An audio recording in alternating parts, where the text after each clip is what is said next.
equitable taxes going to protect rural farms and economies? How will it ensure this? Fair taxes are important, but they won't necessarily stop vulture capitalists from raiding companies and cutting jobs, which decimates a local economy. Yes, so I led in my opening remarks with consolidation for a reason. I mean, there's many ways you can go at this with mergers and things like that, but the use of the antitrust laws is one of them. And I know the Farmers Union has been a lead on this, and I think that's something that can't be overlooked. In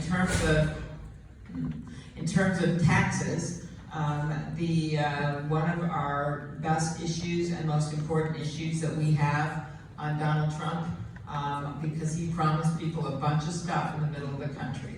He promised farmers, he promised workers, and it's one of the reasons that he won in states, because of those promises he made on infrastructure, on healthcare and pharmaceuticals, and then on farming that he made. It's one of the reasons that he won in states like Pennsylvania, Michigan, and Wisconsin, Ohio, and Iowa. So my plan is to tell the truth about what's going on, especially when it comes to taxes.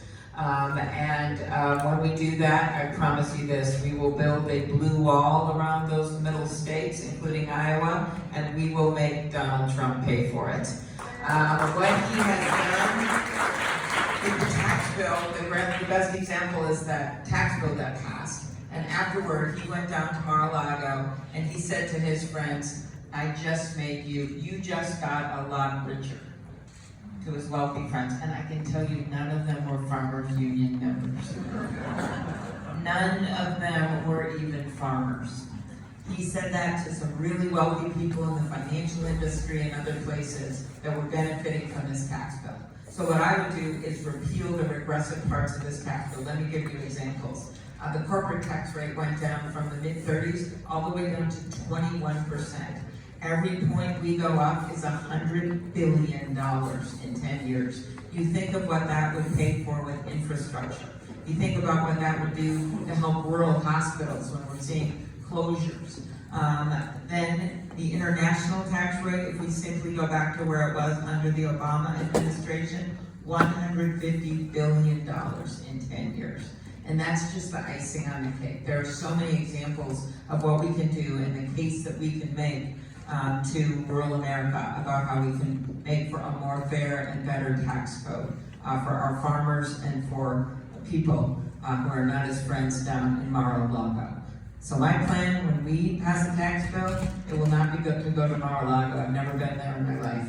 My plan will be to come to rooms like this and say, this is what we did when it came to childcare for rural areas. This is what we did when it comes to making sure that people have affordable housing. He thinks that the Midwest is flyover country to him. Imagine me on the debate stage with him. I'm going to be able to say, it's not flyover country to me. I live here.